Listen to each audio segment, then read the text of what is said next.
जय श्री कृष्ण चैतन्य प्रभु नित्यानंद श्री अद्वैत गदाधर श्रीवासादि गौर भक्तवृंद।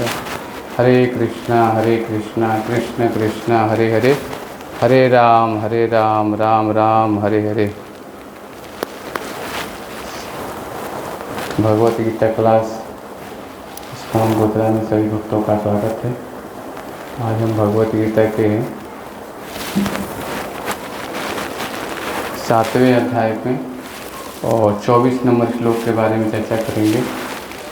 अध्याय का नाम है भगवत ज्ञान, जहाँ भगवान बोलते हैं भगवत गीता में, नाहम प्रकाश सर्वस्य योग माया समावित मूढ़ो अयम नाभिजानाति लोको मामज अव्ययम। भगवान बोल रहे हैं कि मैं मूर्खों तथा अल्पज्ञों के लिए कभी भी प्रकट नहीं हूँ। उनके लिए मैं न तो अपनी अंतरंगा शक्ति और अच्छाई करता हूँ, अतः वे यह नहीं जान पाते कि मैं अजन्मता अविनाशी हूँ। तो भगवान श्री कृष्ण बता रहे हैं कि इस संसार में जो जीव है, मैं सबके सामने प्रकट नहीं होता हूँ। भगवान किसके सामने प्रकट होते हैं? जो भगवान भक्त की सेवा करते हैं, उनके सामने भगवान प्रकट होते हैं। जो दिन रात भगवान का चिंतन करते हैं, भगवान की सेवा में लगे रहते हैं, उनके लिए भगवान बोलते हैं कि मैं तुम्हारे सुलभ हूँ।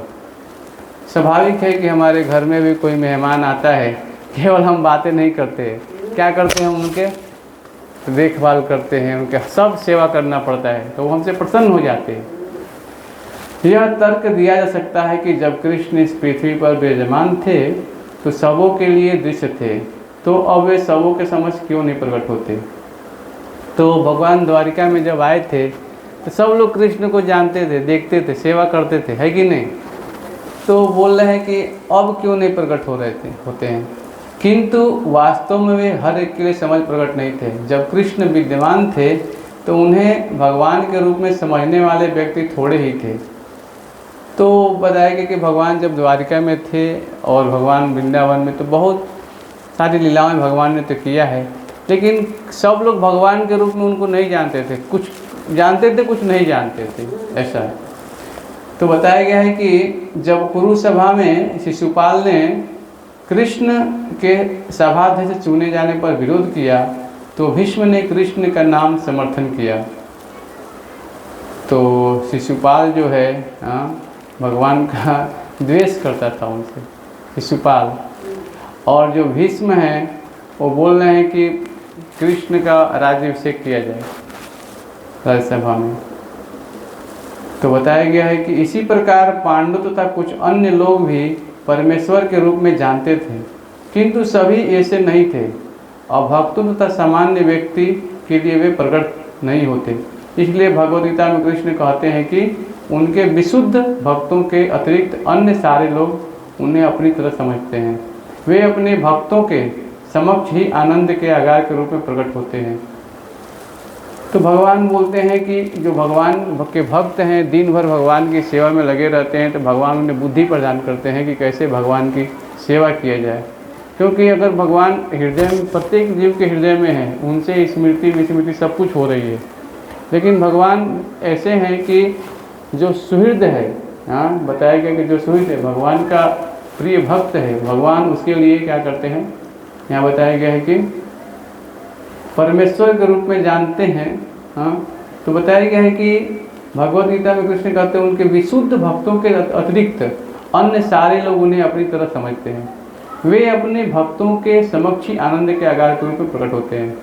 तो बता रहे हैं कि भक्तों के समक्ष भगवान क्या होते हैं? प्रकट होते हैं, अन्य लोगों के लिए नहीं, किंतु अन्यों के लिए नहीं, अल्पज्ञ या भक्तों के लिए नहीं। वे अपनी अंतरंगा शक्ति से आच्छादित रहते हैं।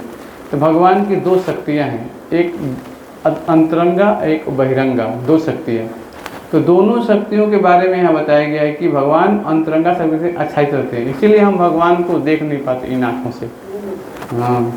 आगे बता रहे क्या यहाँ पे? ईशोपनिषद में बताया गया है कि योग माया आवरण की पुष्टि हुई है, जिसमें भक्त प्रार्थना करते हैं, हिरण्येन मेन्न पात्रेण सत्यस्यापि तं सुमुखं तत्त्वपुष्सन्न पावीडो सत्य धर्माय दृश्यये। हे भगवान, आप समस्त ब्रह्मांड के पालक हैं और आपकी भक्ति सर्वोच्च धर्म है, अतः मेरी प्रार्थना है कि आप मेरा भी पालन करें। आपका दिव्य रूप योग माया से आवृत है। तो भगवान के लिए बता रहे हैं कि भगवान इस संसार में जितने पूरे ब्रह्मांड में जितने ब्रह्मांड है सबका भगवान क्या कर रहे हैं, पालन कर रहे हैं। देखिए, एक चींटी से लेकर के एक हाथी तक है, अगर चींटी है, छोटी सी चींटी है, उसका ही भगवान पालन कर रहे हैं। और एक हाथी है, वो भी चलती है रोड पे, तो हम उसको बांध के खिला नहीं सकते, जब चलती रहती है, पेड़ पौधे तोड़ती रहती है और खाती रहती है, उसका पेट भर जाता है। तो हम समझ सकते हैं कि भगवान प्रत्येक जीव पर दयालु है। 2.5-3 कुंटल हाथी खाती है, हम उसके भोजन की व्यवस्था नहीं कर सकते। तो भगवान कितने दयालु हैं कि चाहे जीव कोई भी है उसको सबको भोजन पालन भगवान कर रहे हैं। हाँ, तो यही बात बताया गया है कि भगवान की जो भक्ति सर्वोच्च धर्म है, और बताया गया है कि भगवान बताया गया है कि पालन करते हैं। एक स्टोरी आती है भागवतम में, मैं थोड़ा बताता हूँ।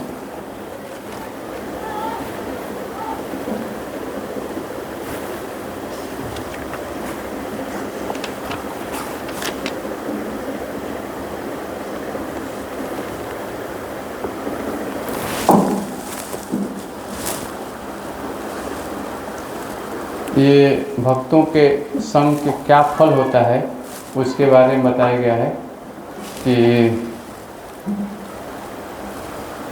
शुद्ध भक्त के संग से कैसे जो दासी पुत्र थे आगे चल के महर्षि नारद बने। तो एक कहानी आती है भागवतम में कि एक दासी पुत्र हैं, हाँ, और आगे चल के भक्तों का संग से उचिष्ट खाने से केवल और भक्तों के सेवन करके आगे के वो नारद मुनि बने। तो इसलिए नारद मुनि ने कहा, ब्रह्मा जी के पिछले दिनों में मेरा जन्म एक साधारण सी दासी के घर में हुआ था। मेरी माँ एक ब्राह्मण के गुरुकुल में रहा करती थी। एक समय वर्षा ऋतु के चातुर्मास के दौरान कुछ समय वैष्णव वहाँ आए और चूँकि मेरी माँ उनकी सेवा में नियुक्त थी, मुझे भी उन साधुओं की निजी सेवा करने का अवसर प्राप्त होने लगा। मैं आत्मसंयमित था, आवश्यकता से अधिक बातें नहीं करता था और अन्य बच्चों के समान खेल कूदता था। शरारत करने में मेरी कोई रुचि नहीं थी। तो अभी हम देखते हैं कि आज के जो बच्चे हैं, आवश्यकता से अधिक बोलना, खेल कूद में रुचि, तो ये क्यों है? क्योंकि प्रवृत्ति है। हमको बोलने, क्योंकि एक उम्र होता है खेलने, लेकिन नारद मुनि के अंदर ऐसा नहीं था। वो ज़्यादा किसी से बात भी नहीं करते थे और साधु संतों के साथ रह करके भगवान की कथाओं को सुनने लगे। और उनकी माता जो है, चातुर्मास में जब भी कोई ब्राह्मण आता है, हाँ, जैसे बारिश होता है, तो हम देखते हैं कि ज़्यादा ब्राह्मण कहीं तो जाते नहीं, एक जगह बैठ करके भगवान का भक्ति करते हैं, भजन करते हैं, कहीं जाते नहीं हैं। तो वैसे ही चातुर्मास में जब आए थे जितने ऋषि मुनि थे, तो क्या हुआ कि उन्होंने सेवा चालू किया। और सेवा करते करते क्या हुआ कि वो जो नारद मुनि हैं, छोटे बच्चे, वो भी अपनी माँ का देख देख के वो भी सेवा चालू कर दिए साधु संतों की। एक दिन उनकी अनुमति लेकर मैंने उनके भोजन का उचिष्ट ग्रहण किया। इस कार्य से मेरे समस्त पाप नष्ट हो गए। अब देखिए, साधु जो हैं चातुर्मास में आए हैं, उनकी सेवा कर रहे थे, तो डायरेक्ट ऐसे नहीं, उनकी अनुमति से उनका एक भोजन का टुकड़ा लेकर के जैसे मुंह में डाला, जितने भी पाप थे सब जल के नष्ट हो गए। हाँ, बताया गया है। उन साधुओं की सेवा से मेरे हृदय में भगवत भक्ति के प्रति आकर्षण जागृत होने लगा। उनके संग से मैं भगवान के श्री कृष्ण के दिव्य मधुर लीलाओं को सुनने लगा। तो साधु संग सर्वशास्त्र के लौ मात्र साधु संग सर्वसिद्धि है। केवल भक्तों का संग करने से और उनके प्रति भगवान कथाओं सुनने से क्या हो गया, उनको बताया गया है कि दिव्य मधुर उनकी भगवान की जो लीलाएं हैं श्रवण करने से प्रति क्या हो गया, भगवान के प्रति आसक्ति, प्रेम जागृत हो गया। और जब इन विषयों के प्रति मेरी जो अत्यंत गहरी हो गई तो मैं निरंतर भगवान के विषय में सुनने के लिए आतुर होने लगा। फलस्वरूप मेरे हृदय से रजोगुण और तमोगुण के प्रभाव नष्ट हो गए और मुझे भक्तों का बहुत आदर करता हूँ। तो बताया गया है कि यहाँ पे बहुत अच्छा है कि भगवान की कथाएं सुनने से क्या होता है, रजोगुण तमोगुण का प्रभाव नष्ट होता है। देखिए रजोगुण तमोगुण का प्रभाव ऐसा है कि व्यक्ति एक जगह स्थिर नहीं बैठ सकता है। तमोगुण में आलस प्रमाद निद्रा, तो क्या होता है, व्यक्ति सो जाएगा, हाँ आलसी रहेगा, उसका मन नहीं लगेगा कोई कार्य में, है ना। जी, तो भगवान की भक्ति करने से क्या होता है कि व्यक्ति के तमोगुण सब कुछ नष्ट हो जाते हैं, रजोगुण सब नष्ट हो जाता है। तो बताया गया है कि रजोगुण तमोगुण के नष्ट होने से अनुभव लगे अज्ञानता के कारण ही मैंने इस स्थूल और सूक्ष्म शरीर को आत्मा मान रहा था। मैं उन महान भक्तों का बहुत आदर करता था और अत्यंत शील व्यवहार करते हुए कठोरता से उनके निर्देशों का पालन करता था। वहाँ से प्रस्थान करते हुए उन भक्ति वेदांतियों ने मुझे परम भगवान से संबंधित अत्यंत गोपनीय ज्ञान प्रदान किया। तो चातुर्मास में जो भी ब्राह्मण आए थे वहाँ पे, तो नारद मुनि के जो छोटे बाल्यावस्था में थे, कोई दासी पुत्र थे, उन्होंने क्या किया था कि उनके अनुमति से उनका भोजन उचिष्ट ग्रहण किया केवल। तो जैसे ही उचिष्ट खाया सब कुछ उनका जितने पाप है सब कुछ नष्ट हो गए। और भक्ति वेदांतियों की अनुमति से यहाँ बताया गया है कि भगवान से संबंधित जो गोपनीय ज्ञान है वो भी उन्होंने प्रदान कर दिया छोटे बालक को। तो इस प्रकार मैंने उनके प्रत्येक वस्तु को भगवान की सेवा में नियुक्त करने की कला सीखी। अब देखिए ऐसे नहीं होता है, गुरु की अनुमति से ही ये सब ज्ञान मिलता है, ऐसे नहीं होता है। प्रत्येक वस्तु को भगवान कृष्ण के संबंधित देखना ये कहाँ सीखा नारद मुनि ने? उन भक्ति वेदांत जो ऋषि मुनि आए थे चातुर, उनसे सीखा कि कैसे कोई भी वस्तु है भगवान श्री कृष्ण की सेवा में लगाई जाए, ये कला उन्होंने जान गए। अब इस कला को जानने का क्या हुआ, आगे बताया गया है कि जब ये कला जान गए कि भगवान की प्रत्येक वस्तु को कैसे सेवा में लगाया जाए, तो आगे बताया गया है कि यहाँ पे इस प्रकार मैंने उनसे प्रत्येक वस्तु को भगवान की सेवा में नियुक्त करने की कला सीखी, जिसका चरम लक्ष्य भगवान के परम धाम में उनकी निजी सानिध्य प्राप्त करना है। क्योंकि क्या कई बार ऐसा नहीं होता कि जो वस्तु किसी रोग का कारण होती है वही दूसरे तरीके से उपयोग में लाने से उसका निदान भी बन जाती है। भक्ति की पद्धति का पालन करने तथा भगवान श्री कृष्ण की कृपा से धीरे धीरे मुझे सबसे पहले भगवान के दिव्य ज्ञान की अनुभूति हुई और फिर योग सिद्धियों तथा अनंत अंतरंग प्रेममय सेवा की प्राप्ति हुई। तो धीरे धीरे क्या होता है कि जब कोई भक्ति में आता है तो भक्ति के विधि विधानों का पालन करता है और उन देखता है कि ये जो विधि है ये बहुत सरल है और भगवान के प्रत्येक वस्तु को भगवान की सेवा में कैसे लगाया जाए। जब ये सब ज्ञान हो जाता है व्यक्ति को तो क्या होता है, उसका जन्म मरण चक्र सब कुछ रुक जाता है। तो ये फायदा है भक्ति का। तो ये सब भी ज्ञान जो है उन नारद मुनि ने अपने किसे सीखा, भक्ति वेदांत जो चतुर्मास में आए थे उनसे सीखा। फिर व्यास देव बोलते हैं कि मेरा निवेदन है कि तुम भक्ति की लीलाओं का और भगवान की लीलाओं का विस्तार पूर्वक वर्णन कीजिए। और व्यास देव पूछ रहे हैं, हाँ, क्योंकि इससे आज के पतित मानव समाज का भौतिक जगत के दुखों से मुक्त हो जाएगा। तो आज संसार में प्रत्येक व्यक्ति है, हाँ, वो आनंद की तलाश में है, दुख भोग रहा है। तो कैसे इन दुखों से बाहर निकला जाए, व्यास देखिए शास्त्र जो त्रिकालज्ञ है, ये भूत भविष्य और वर्तमान तीनों बताता है। लेकिन वो कोई पढ़े तब तो मालूम चलेगा ना, क्योंकि आगे क्या होने वाला है। इसलिए व्यास देव की दिव्य दृष्टि से आज लोग टीवी लगाते हैं घर में, फिर उसका डिश लगाते हैं, फिर चैनल आता है कि नहीं। लेकिन पहले ऐसा नहीं था।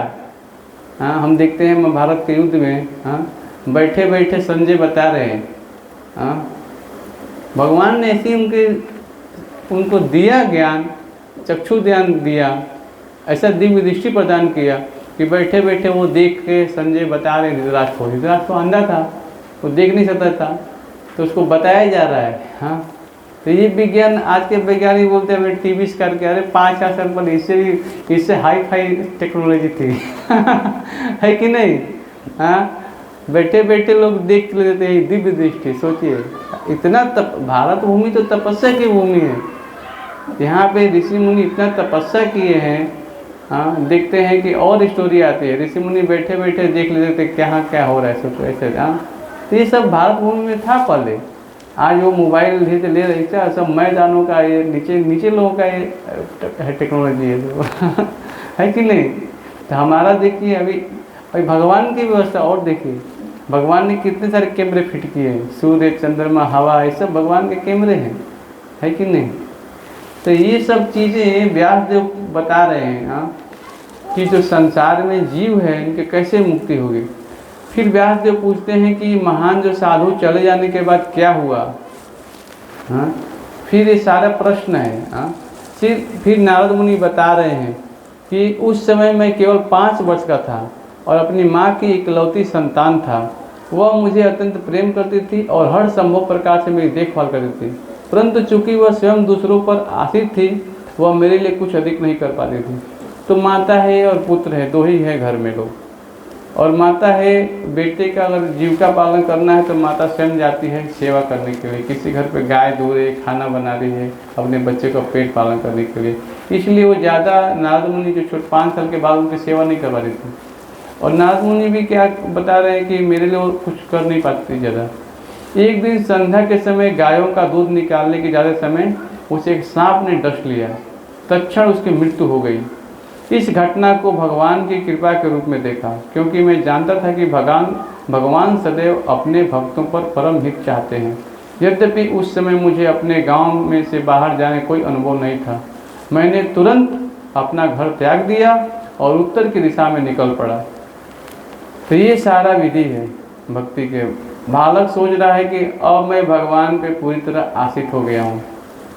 हाँ, माता जी को सांप काट दिया है, तो सोचे भगवान की विशेष कृपा है, अब मैं भगवान की भक्ति कर पाऊँगा, अब मेरे पास आगे पीछे कोई नहीं है। ऐसा सोच के क्या किया उन्होंने, उत्तर दिशा की ओर निकल गए। और उत्तर दिशा में जब निकले तो उन्होंने देखा कि अनेक शहर मिले, गांव मिले, खेत खलिहान मिले, वन मिले। और ऐसे घाटियों में जाते जाते बहुत सारे पशु भी हैं रास्ते में। भूख प्यास मानसिक शारीरिक थकावट से त्रस्त हो गए और वहाँ पहुंचकर एक सरोवर में जल पिया और स्नान करके वो तरोताजा हो गए। तत्पश्चात खड़े एक विशाल वटवृक्ष की छाया में बैठ गए और जिस प्रकार उनके जो भक्ति वेदांत गुरु चातुर्मास में आए थे उनके स्मरण करने लगे कि 4 महीने मैंने क्या सीखा, गुरु ने क्या बताया था। तो गुरु के जो बताए थे और वो अपने हृदय में स्थित परमात्मा पर ध्यान करने लगे। जैसे ही उन्होंने भगवान के श्री चरण कमलों पर केंद्रित किया तो उनके हृदय में दिव्य प्रेम आया, उमड़ गया। और क्या हुआ, आँखों से अश्रुपात होने लगा और भगवान श्री कृष्ण हृदय रूपी कमल पुष्प पर प्रकट हो गए और अपने प्रिय स्वामी को देखकर आनंद में इतना भाव विभोर हो गए कि मेरे शरीर का अंग प्रत्यंग आध्यात्मिक शक्ति एवं भावनाओं से उत्प्रोत होने लगा। इतना ही नहीं, मैं उस आनंद में इस तरह तल्लीन हो गया कि मैं स्वयं भगवान को दोनों ओर देखने की दृष्टि खो बैठा। तो ये है एक भक्त का भगवान के प्रति प्रेम। इतना थके हारे बैठ करके, हाँ, लेकिन जल में सूरज पी के बैठे हैं और ऋषि मुनि हैं ऐसे ध्यान लगा रहे, भगवान स्वयं उनके हृदय में प्रकट हो गए कमल पुष्प। हाँ, और उसको देख करके नारद मुनि बहुत खुश हो गए। हाँ, बताया गया है कि आनंद से भाव विभोर हो गए। और बताया गया है कि स्वयं को भगवान दोनों की ओर देखने की दृष्टि खो बैठे हो। भगवान का दर्शन व्यक्ति को इतना गहरी संतुष्टि प्रदान करता है कि उनका वर्णन शब्दों की पहुंच से बाहर है।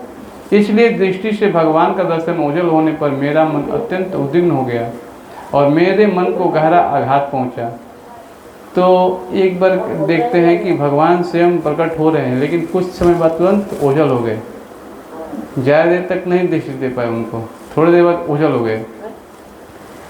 और बताया कि फिर मैंने भगवान का दर्शन पाना चाहता था, फिर मैंने ध्यान लगाया, परंतु उनकी झलक प्राप्त करने भरसक प्रयास करने पर भी मैं असफल रहा। मैं अत्यंत दुखी होकर गहन निराश में गर्त में डूब गया। तो फिर ध्यान लगा रहे थे, फिर भगवान प्रकट नहीं हुए। एक ही बार हृदय में प्रकट हुए, फिर कितना भी ध्यान लगाए लेकिन भगवान फिर प्रकट नहीं हुए। उस एकांत स्थान में मेरी गंभीर चेष्टाओं को देखकर भगवान मेरे दुख को दूर करने के लिए अदृश्य रहते हुए गंभीर शब्दों से वचन कहे। श्री भगवान ने कहा, हे नारद, मुझे यह कहते हुए खेद हो रहा है कि इस जीवन में तुम पुनः मुझे दर्शन नहीं कर पाओगे, क्योंकि जो व्यक्ति पूरी तरह से भौतिक कलमशों से मुक्त नहीं होता उसका मेरे पास आना अत्यंत दुष्कर है। तो यही बात मैं बताना चाहता हूँ कि भक्ति के विधि विधानों में यही सब चीज़ें, जब तक हमारा हृदय अशुद्ध रहेगा और जब तक हम सारे पापों से मुक्त नहीं हो पाएंगे, हाँ, ये सामगतम पापम भगवान बोलते हैं ना, कि जब तक हम पाप से रहित रहेंगे तब तक हम भगवान का दर्शन नहीं कर सकते। तो भगवद गीता में भगवान हमको बता रहेंगे। देखिए, जब भगवान इस धराधाम पर थे, हाँ, तो एक स्टोरी आती है, विदुर जी भी थे। जब दुर्योधन ने उनको घर से निकाला, विदुर जी को, तो चाहते तो भगवान के पास डायरेक्ट चले जाते थे ना, लेकिन नहीं, उन्होंने जितने भी पर्यटन स्थल है सब जा कर के साधु महात्माओं से उन्होंने वहाँ पर दर्शन करके उनकी कथाओं को सुनते थे। और जब ऐसा करके पूरा कई सालों तक घूमे, वो कई सालों तक घूम करके जब शुद्ध हो गए पूरी तरह से, तब आके भगवान के पास उन्होंने उनका मैत्रेय मुनि के पास ज्ञान उनके गए। बताइए, तब समझ सकते हैं कि हम कितना भी समझना चाहते हैं विज्ञान, क्योंकि हम जब तक शुद्ध नहीं हो पाएंगे तब तक इन विज्ञान को समझ ही नहीं सकते। तो भगवान स्वयं बता रहे हैं और नारद मुनि को कि बोल रहे हैं कि मुझे बहुत खेद हो रहा है कि इस जीवन में तुम मुझे पुनः दर्शन नहीं कर पाओगे, क्योंकि जो व्यक्ति पूरी तरह से भौतिक कलमशों से मुक्त नहीं होता है उसका मेरे पास आना अत्यंत दुष्कर है। तो हम क्या है, अभी इस संसार में जो कलमश है इससे मुक्त होने का प्रयास ही नहीं कर पा रहे हैं। जब तक कलमश हम मुक्त नहीं होंगे तब तक भगवान के पास जाना दुष्कर रहेगा। अतः बता रहे हैं कि विशेष अनुग्रह करते हुए मैंने इसलिए तुम्हें अपनी छोटी झलक दिखलाई, जिससे मुझे प्राप्त करने की तुम्हारी उत्कंठा और अधिक बढ़ जाए। तो भगवान ने नारद मुनि को थोड़ा सा झलक इसलिए दिखाया कि तुम मुझे चाहो कि मेरे पास आना है। अब मैं किसी को भगवत गीता देने जाता हूँ, चाहे भागवतम देने जाता हूँ, चाहे पुस्तक देने, चाहे भगवान की कथाओं को, लोग सुनना नहीं चाहते। जब भगवान की कथाओं को सुनना ही नहीं चाहेंगे, भगवान की पुस्तक को पढ़ना ही नहीं, देखना ही नहीं चाहेंगे, तो भगवान तो पाना बहुत दुष्कर है उसके लिए। तब तो बहुनाम जन्मना मनते ज्ञानमांते वासुदेव समुदि सौ महात्मा दुर्लभ। तो भगवान गीता में बोल भी रहे हैं, हाँ, अनेक जन्म जन्मांतर जिससे ज्ञान होता है वो समझना चाहता है इस विज्ञान को। सब लोग नहीं समझ पाएंगे इस चीज़ को। तो बताया गया है कि यहाँ पे थोड़ा सा इसलिए भगवान ने झलक दिखलाया उनको, ताकि उनको उत्कंठा हो जाए केवल। और बता रहे हैं कि उस उत्कंठा बढ़ जाएगा तो क्या होगा, तुम मुझे यथाशीघ्र प्राप्त करने की लालसा से तुम समस्त भौतिक इच्छाओं से मुक्त हो जाओगे। मैं तुम्हें पूरा आश्वासन देता हूँ कि मेरी कृपा से न तुम्हारी भक्ति में कोई बाधा होगी और न कोई सृष्टि प्रलय के बाद भी तुम्हारी स्मरण शक्ति यथावत बनी रहेगी। तो भगवान ने उनको आशीर्वाद दिया कि देखो, मैं तुमको पूरा आश्वासन देता हूँ कि तुम्हारी भक्ति में कोई बाधा नहीं आएगा, और ये जो प्रलय होगा फिर भी तुम्हारी स्मरण शक्ति बनी रहेगी। इसीलिए बताया गया यहाँ भक्ति करने से इतने सारे फायदे होते हैं। भगवान के नाम जब करते हैं, भागवत पढ़ते हैं, तो हम चाहे किसी भी शरीर में चले जाएं, लेकिन हमारी स्मरण शक्ति बनी रहती है। पिछले जन्म में हम कुछ कार्य अच्छे किए होंगे तभी तो हमको ऐसा संग मिला, ये सब चीज़ें, नहीं तो क्यों मिलता। ये सारा जो सुख सुविधा में मिल रहा है, क्यों मिल रहा है? क्योंकि हम भगवान की कथाओं को सुन रहे हैं, पाठ कर रहे हैं ना, तब जाके हमें ज्ञान हो रहा है। नहीं तो जब तक हम भगवान की कथाओं को सुनेंगे नहीं, उनकी लीलाओं को सुनेंगे नहीं, तब तक हमें भगवान से प्रेम नहीं हो पाएगा, है ना। इसीलिए बताया गया है कि भक्ति जो है ये क्या है, शाश्वत है, इसका कभी नष्ट नहीं होता है ज्ञान। ये प्रतिदिन बढ़ता रहता है भक्ति के विधि विधानों का पालन करने से। भगवान भगवद गीता में बोलते हैं, सर्वस्य चाहम हृदि सन्निविष्टो मत्त स्मृति ज्ञान अपोहनम च वेदेश सर्वे अहमे वेदो वेदांत कृते विवेचाम। भगवान बोलते हैं भगवद गीता में, सर्वस्य चाहम हृदि सन्निविष्टो, मुझसे ही स्मृति होती है, मुझसे ही ज्ञान आता है। अगर भगवान ज्ञान न दें व्यक्ति को, हाँ, तो व्यक्ति कोई कार्य नहीं कर सकता है। कुछ स्मृति नहीं है तो कोई कार्य नहीं कर पाएगा, सोचिए, है ना। तो भगवान कितने सुहृद है हमारे। हमारे हृदय में, प्रत्येक जीव के हृदय में है, और प्रत्येक जीव को ज्ञान दे रहे हैं कि कैसे कार्य करना है कि नहीं। इसीलिए बताया गया है कि तुम्हारी जो शक्ति है, बता रहे हैं भगवान नारद मुनि को बता रहे हैं कि मेरी कृपा से तुमको भक्ति में कोई बाधा नहीं आएगा, और तुम्हारी किसी भी शरीर में चलो तुम्हारी श्रवण शक्ति बनी रहेगी। फिर बता रहे हैं कि इस जो भौतिक संसार है, घृणित को त्यागने के पश्चात तुम आध्यात्मिक जगत में मेरा सानिध्य प्राप्त करोगे। तो नारद मुनि को बता रहे हैं कि जो शरीर मिला है, इस शरीर से तुम मेरा दर्शन नहीं कर सकते, इसके बाद जो तुमको शरीर मिलेगा वो आध्यात्मिक होगा, उस शरीर से तुम मेरी को जान सकते हो। देखिए, भक्ति करने से यही फायदा होता है कि हमें क्या मिलता है, आध्यात्मिक शरीर मिलता है। न तद भासते सूर्य न शशांको न पावको यदि गत्वा न होते तद धाम पर। भगवान बोलते हैं मेरे धाम में सूर्य चंद्रमा की ज्योत नहीं है, वहाँ स्वयं भगवान के तेज इतना है कि तुरंत ग्रह प्रकाशित रहता है सब कुछ। सोचिए, है ना, वहाँ पे तो, यहाँ पे अभी सूर्य नहीं आए तो सारा फैक्ट्री बंद हो जाएगा, है कि नहीं, सारा अर्थव्यवस्था रुक जाएगा, कुछ कार्य नहीं होगा, है कि नहीं। केवल सूर्य नहीं निकले तो सारी अर्थव्यवस्था बंद हो जाएगी, है कि नहीं। तो भगवान की विशेष कृपा है कि सूर्य निकल रहा है तो हम अपना भोजन पका रहे हैं, खा पा रहे हैं, है कि नहीं, कार्य कर पा रहे हैं। तो नारद मुनि को बता रहे हैं भगवान की, यह करके भगवान शांत हो गए और उनके प्रति अगाध कृतज्ञता का अनुभव करते हुए बता रहे हैं कि तत्पश्चात पूरी तरह संतुष्ट रहते हुए उन्होंने बताया। क्या बताया,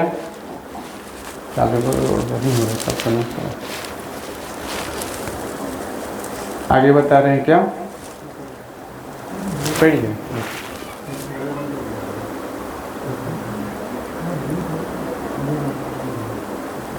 बता रहे हैं कि भगवान बता रहे हैं कि यह कहकर भगवान शांत हो गए और उनके प्रति अगाध कृतज्ञता का अनुभव करते हुए उन्हें प्रणाम किया। तत्पश्चात पूरी तरह संतुष्ट हो गए और विनम्र तथा देश रहित होकर के संपूर्ण पृथ्वी का भ्रमण करने लगे। समस्त सामाजिक रीतियों की उपेक्षा करते हुए भगवान के पवित्र नामों तथा उनकी महिमाओं का कीर्तन करते हुए समय बीतता गया, और तत्पश्चात भगवान का स्मरण करते हुए मेरी भेंट मृत्यु से हो गई। उस समय तक मैं समस्त भौतिक आसक्तियों से मुक्त हो चुका था। तत्पश्चात मुझे एक दिव्य देह प्राप्त हुआ जो भगवान के पार्षदों से उपयुक्त था, और पुराने शरीर के मृत्यु के पश्चात नए शरीर की प्राप्ति एक साथ उसी प्रकार हुई जिस प्रकार आकाश में बिजली तथा गड़गड़ाहट के समय दोनों होती है। भगवान भगवत गीता बोलते हैं न जायते मृते। हाँ, भगवत गीता जो श्लोक है बहुत महत्वपूर्ण है। थोड़ा गीता दे दीजिए सबको, एक बार हाथ में गीता दे दीजिए ताकि सबको मालूम चले इस श्लोक का। आप लोगों को हिंदी आता है, गुजराती आता है? हिंदी दे दो, हिंदी में सब गीता दो सबको जरा।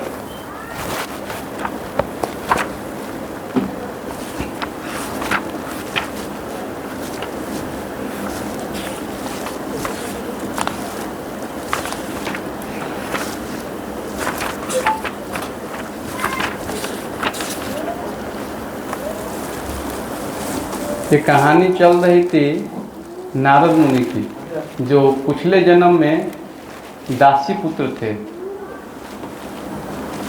भगवद गीता के अध्याय 2 के 20 नंबर श्लोक निकालिए, पेज नंबर 77 खोलिए, उसमें अध्याय 2 श्लोक संख्या 20 नंबर 77 खोलिए आप लोग, 77 नंबर पेज खोलिए। आवाज आ रहा है वो? नहीं दिखता आपको? हाँ, अध्याय 2 का 77 नंबर।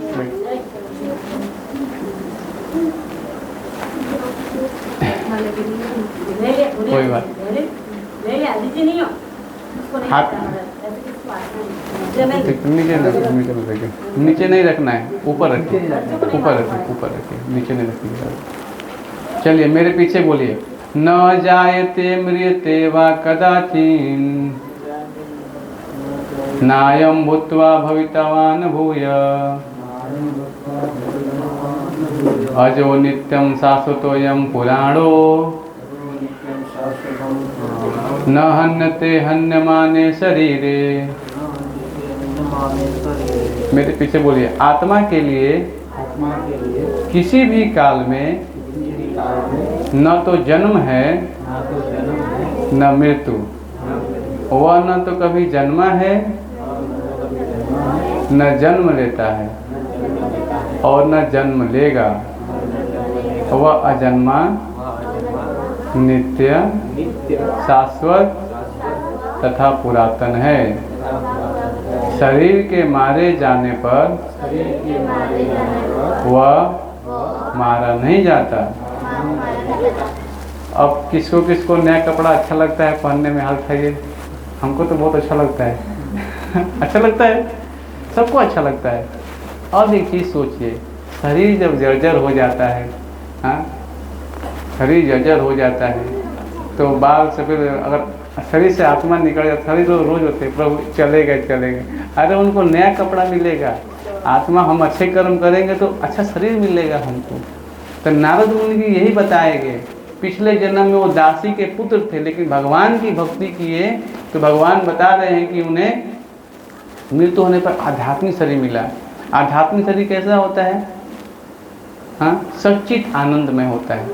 वो शरीर ऐसा होता है कि चाहे अग्नि हो, चाहे जल हो, हाँ, चाहे वायु हो, हाँ, नैनम छिंदन्ति शस्त्राणि नैनम दहति पावक, न आत्मा को आगे इसमें बताया गया है, हाँ, न जलाया जा सकता है, न मारा जा सकता है।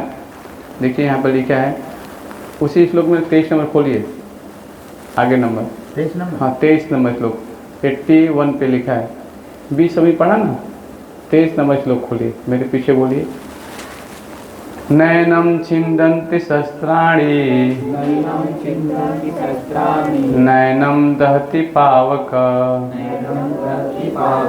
न चैन क्लिंदयापो न शोषयति मारुत। मेरे पीछे बोलिए।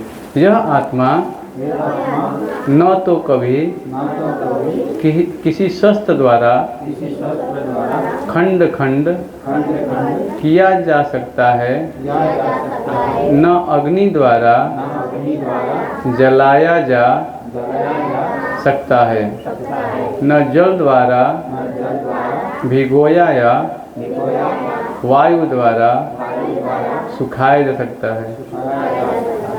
तो ये बताया गया है कि आत्मा जो है इतना पावरफुल है। देखिए शरीर में जब आत्मा है तो हमारे शरीर में चमक आ रहा है कि नहीं? सबके शरीर में तेज आ रहा है कि नहीं? छोटे बच्चों में, हम में, सब में शरीर में तेज आ रहा है। आत्मा है तो तेज आ रहा है कि नहीं? लेकिन जैसे ही आत्मा निकल जाता है शरीर काला पड़ जाता है। देखिए शरीर काला पड़, कोई देखना नहीं चाहता है। अभी कोविड काल में देखा कितना घर के में हैं, उनको बोलते पति पत्नी बोले बाहर करिए, है कि नहीं? है कि नहीं? तो नारद मुनि के लिए बताया गया है कि ऐसा शरीर मिला हो, तेज में शरीर मिला उनको, है ना, आध्यात्मिक शक्ति का तेज मिला। कैसे मिला? जैसे जब बारिश होती है तो बिजली होता है ना, तड़कता है ना, तो जब बिजली चमकता है तो क्या होता है? प्रकाश होता है, गड़गड़ा तो प्रकाश होता है। तो वैसे ही ये शरीर छोड़ा, तुरंत एक शरीर आध्यात्मिक उनको मिल गया। ब्रह्मा जी के दिन की समाप्ति पर जब भगवान नारायण प्रलय के जल में लेटे थे, उस समय में ब्रह्मा जी तथा भौतिक तत्वों के साथ भगवान की श्वास से उनके शरीर में भीतर प्रविष्ट हो गया। वहाँ ब्रह्मा जी ने गर्भोदकशाही विष्णु के रात्रि काल समाप्त होने पर विश्राम किया। 4 युगों में 1000 युग जितनी अवधि होती है। तत्पश्चात ब्रह्मा के पुत्र के रूप में अन्य ऋषि महर्षियों के साथ प्रकट हुआ। तो नारद मुनि बता रहे हैं कि ब्रह्मा जी के पुत्र के रूप में वो प्रकट हुए। कौन? नारद मुनि। आगे बताया गया है यहाँ पे कि परंतु मेरा प्राकट्य उन सबसे अलग पूरी तरह दिव्य था। भगवान विष्णु की अतिशय कृपा के कारण मैं उस समय से समस्त भौतिक एवं आध्यात्मिक जगत में निर्बाध भ्रमण करने लगा और भ्रमण करते हुए समय भगवान श्री कृष्ण द्वारा दी गई इस वीणा पर सतत उनकी महिमाओं का गान करता रहा। तो देखिए जब प्रकट हुए ब्रह्मा जी के शरीर से तो भगवान कृष्ण को वीणा दिए नारद मुनि के, और वीणा पे क्या कर रहे हैं? हरे कृष्णा कृष्णा कृष्णा हरे हरे, हरे राम राम राम हरे हरे। श्रीमन नारायण नारायण हरि हरि। भगवान की कथाओं को सुनना और उनकी लीलाओं का गान करना ये आज की वजह नहीं है, कई जन्मों से आ रहा है। हाँ, हनुमान जी जय श्री राम, है कि नहीं? और हम देखते हैं कि प्रहलाद महाराज, ध्रुव महाराज, ओम नमो भगवते वासुदेवाय, हर युग में नाम की शक्तियाँ अनंत है। नाम नामकारी बहुधा निशत्रुता पिता निमित्त स्मरण काल एतादृशी तो कृपा भगवान नमापि दुर्दैव मिति मिहारिना। भगवान के नाम अनेक हैं और अनेकों नाम में अनेकों भगवान ने शक्ति अर्पित कर दी है। तो हमें चाहिए कि हम रोज भगवान के नाम का जप करें। तो जप बहुत जरूरी है ना। तत्पश्चात ब्रह्मा जी के पुत्र के रूप में अन्य ऋषि क्या हुए, वहाँ पे प्रकट हुए, और परंतु मेरा प्रकट उनसे सबसे अलग था बता रहे हैं। और बता रहे हैं कि वे तत्क्षण आकर के हृदय रूपी आसन पर विराजमान हो गए, मानो उनका आह्वान किया गया हो। हे व्यास, अब मैं तुम्हें अपना प्रत्यक्ष अनुभव बताता हूँ। इस संसार की पीड़ित जीवात्माओं का अज्ञानता से दुख भरे सागर से पार ले जाने के लिए केवल एक ही मार्ग है, उनके पवित्र नाम का कीर्तन और लीलाओं का निरंतर सुनना। तो कीर्तन रूपी नौका पर सवार कर दिया जाए तो योग पद्धति द्वारा इंद्रियों के संयमित करने से व्यक्ति को सब कुछ समय पर अवश्य भौतिक कष्टों से राहत मिलती है। तो बताया गया है कि एक ही चीज़ है संसार में बाहर निकलना है। अगर अज्ञानता से हमें बाहर निकलना है तो हमें भगवान के नाम का आश्रय लेना होगा, उनकी कथाओं को रोज़ सुनना होगा, उनकी लीलाओं को सुनना पड़ेगा कि भगवान पूरे ब्रह्मांड के मालिक हैं, वही सब कुछ चला रहे हैं। जब ऐसा हमें ज्ञान होगा, उनकी लीलाओं को सुनेंगे तो क्या होगा बताया गया यहाँ पे, आगे बता रहे हैं कि भगवान की लीलाओं को सुनने से, भगवान का कीर्तन करने से व्यक्ति को ये जन्म मृत्यु का चक्र सब कुछ नष्ट हो जाता है। और तत्क्षण बता रहे हैं कि यहाँ पे भगवान की जो कीर्तन रूपी नौका पर सवार कर दिया जाए तो हमारी इंद्रियां भी संयमित हो जाती हैं। परंतु मात्र भगवान की प्रेममयी सेवा से ही आत्मा को सच्ची संतुष्टि प्रदान करने की शक्ति मिलती है। तो केवल और केवल अगर भगवान की हम प्रेममयी सेवा करेंगे, इसी से हमारे हृदय का शुद्धिकरण होगा, और कोई दूसरा उपाय नहीं है। यह करके नारद मुनि ने अपनी वीणा बजाते हुए आकाश मार्ग द्वारा वहाँ से प्रस्थान किया। तो देखिए अभी हमको जाना है अमेरिका, इसके लिए क्या क्या लगता है बताइए? वीज़ा लगेगा, टिकट लगेगा और पासपोर्ट चाहिए। पहले तो पासपोर्ट चाहिए, सबसे पहले पैसा की व्यवस्था करना पड़ेगा। कितने सारे पैसे चाहिए हमें, है कि नहीं? हाँ, है कि नहीं? कोई भी काम करना तो लक्ष्मी की जरूरत पड़ती है। अभी ऑफिस में जाएंगे, बोलेंगे इतना पैसा तो ये काम करना है, वो काम करना है कि नहीं? लेकिन भगवान के धाम जाने के लिए क्या है, क्या लगता है, क्या मूल्य है? हरे कृष्णा कृष्णा कृष्णा हरे हरे, हरे राम राम राम हरे हरे। ये भगवान का मोबाइल नंबर है। अगर भगवान से बात करना है तो ये मोबाइल नंबर है। यही अगर हम भगवान के मोबाइल नंबर कंटेक्ट लगाएंगे तो भगवान डायरेक्ट हमें संपर्क स्थापित होगा। ये 16 अक्षर का जो नाम है ये भगवान का, ये हमें बताया गया है शास्त्रों में। हरे नाम केवलम कलौ नास्ते व वचनता। कला और पाखंड के युग में केवल भगवान के नाम में शक्ति अर्पित की गई है। इसीलिए हमें क्या करना चाहिए, भगवान के नाम का आश्रय लेना चाहिए। जब कोई व्यक्ति भगवान के नाम को लेता है तो डायरेक्ट उसे क्या होता है, भगवान का सानिध्य प्राप्त होता है। यही बताया गया शास्त्रों में कि प्रेममयी सेवा से ही आत्मा को सच्ची संतुष्टि प्रदान मिलती है। यह करके नारद मुनि अपनी वीणा बजाते हुए आकाश मार्ग द्वारा वहाँ से प्रस्थान किए। तो नारद मुनि को ऐसा चीज़ मिला, ऐसा शरीर मिला कि नीचे के लोग से लेकर के उच्च लोग तक कहीं भी तुरंत तत्क्षण पहुँच जाएंगे। ऐसा शरीर भगवान ने दिया। ऐसा शरीर हमको ही मिल जाएगा, ऐसा नहीं सोचना चाहिए नहीं भक्ति करेंगे तो ऐसा शरीर हमको ही मिलेगा। ये विश्वास होना चाहिए भक्ति के लिए, है ना। तो बताया गया है कि तब श्रील व्यासदेव सरस्वती नदी के पश्चिम तट पर बैठ गए और शुद्धिकरण के लिए जल का स्पर्श करते उन्होंने अपनी निष्पाप मन को भगवान पर केंद्रित कर दिया और ध्यानावस्था में भगवान को देखा और साथ ही उनके पीछे चल रही उनकी बहिरंगी माया को भी देखा, जिस तरह पूरा उनका नियंत्रण में थी। उस समय बहिरंगी शक्ति निर्मित माया को केवल भक्ति योग के विधि द्वारा ही नष्ट किया सकता है। तो दो चीज़ें हैं, एक भगवान की अंतरंगा शक्ति और एक भगवान की बहिरंगा शक्ति। भगवान की अंतरंगा शक्ति जो होती है ये भक्ति के विधि विधानों का पालन करते हैं तो उसके अंतर्गत हम कार्य कर रहे हैं, और भगवान की अगर हम भक्ति के विधि विधानों का पालन नहीं कर रहे हैं तो क्या होता है, वो बहिरंगा शक्ति हमें नचाती है। योग माया समाज भगवान, अभी मैंने बताया ना आज का श्लोक वही था। भगवान बोल रहे हैं कि मैं मूर्खों और अल्पज्ञों के सामने प्रकट होने वाला नहीं हूँ, जो मेरी भक्ति करता है वही मुझे जान सकता है, समझ लेना। तो यही चीज़ बताया गया है कि उन्होंने देख लिया कि भगवान की जो दो शक्तियाँ हैं, एक अंतरंगा और एक बहिरंगा शक्तियाँ हैं, जो वो बता रहे उन्होंने देख लिया। कैसे देखा? यहाँ बताया गया है कि बहिरंगी शक्ति माया को भी देखा, जो पूरी तरह से उनके नियंत्रण में थे।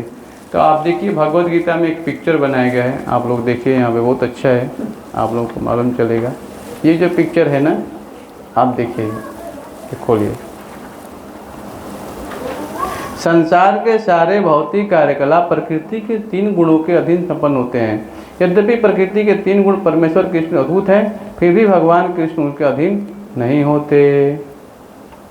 7.12 में बताया गया है ये बात कि भगवान जो है इन 3 गुणों हैं, इनके ऊपर परे हैं।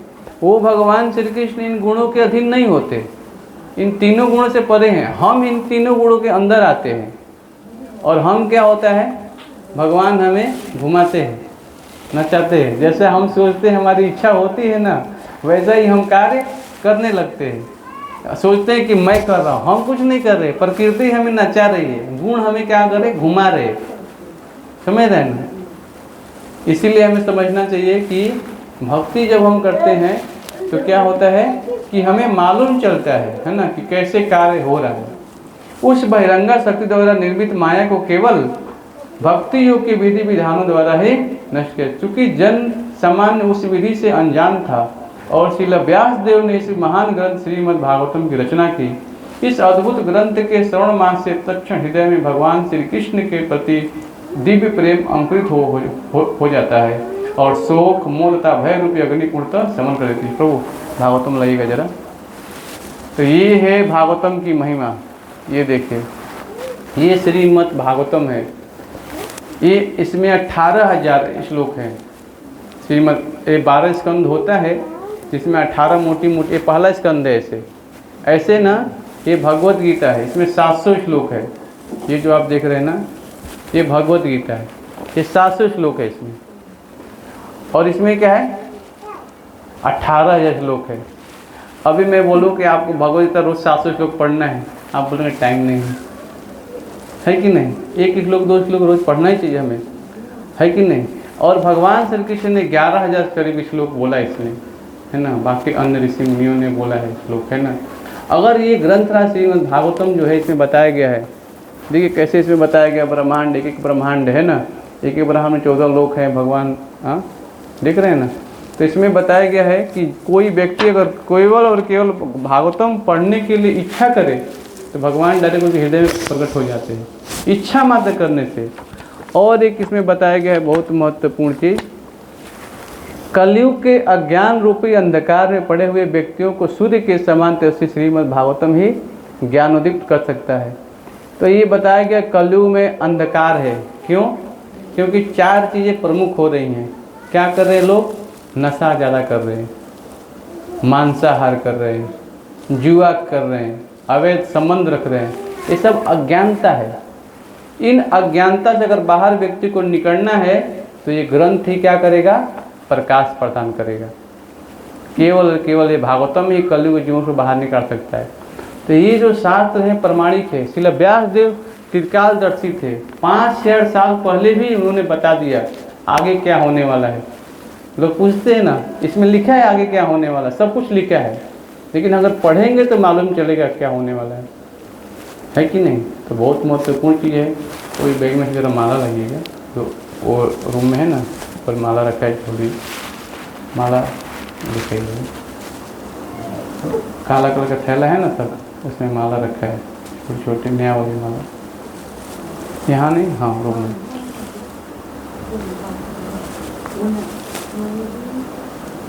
तो हमारा क्लास 6 बजे चालू होता है, 1 घंटा के लिए हम रखा है। तो अभी हम थोड़ा कीर्तन करेंगे, है ना, 10 मिनट कीर्तन करेंगे। तो कीर्तन करके फिर प्रसाद लेके आप लोग जाइएगा, तो है ना, बहुत सारे प्रसाद भी बनाए हैं। तो 5-10 मिनट रुक जाइए और थोड़ा है, आप लोग आए हैं तो, है ना, कीर्तन करके थोड़ा प्रसाद लेके जाइएगा आप लोग, है ना। हरे कृष्णा कृष्णा कृष्णा हरे हरे, हरे राम राम राम हरे। कोई प्रश्न तो पूछ सकते हैं, लेकिन ये जो क्लास है ना, ये बहुत ज़रूरी है सुनना, अगर हम इसको सुनेंगे तब कार्य कर पाएंगे, नहीं तो क्या होगा, सुनेंगे नहीं तो हम समझ नहीं पाएंगे कैसे कार्य करना है। जैसे आप कितने लोग विज्ञान पढ़ते हैं ना, तो पहले क्या करते, पढ़ाते हैं, फिर लैब में ले जाके प्रैक्टिकल कराते हैं, है कि नहीं। तो भक्ति के जो विधि विधान है इसको पहले सुनना है, जब सुनेंगे तो वैसे घर पे जाके भी सेवा कर पाएंगे, क्योंकि जो घर है वही एक मंदिर है, उसको स्वच्छ रखना है। स्वच्छ रखेंगे तो हमारा मन, हमारी बुद्धि, हमारा सब कुछ स्वच्छ रहेगा, है ना। तो थोड़ा कीर्तन करेंगे, हो जी, थोड़ा मृदंग लाएगा अंदर से, मृदंग रखा है अंदर। तो कितने लोगों के घर पे ये वाली जो भगवत गीता है घर पे, आप बताएंगे, ये जो भगवत गीता है ये कितने लोगों के घर पे है, ये वाली है आप लोगों के पास? बहुत अच्छा।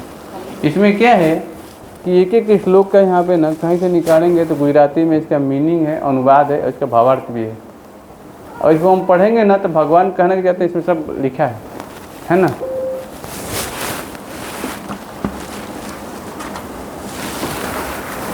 आज पहली बार इसको बनकर नगर संकीर्तन हुआ है गोधरा में, बहुत सारे लोगों को हमने भगवत गीता के बारे में बताया है, क्लास के बारे में।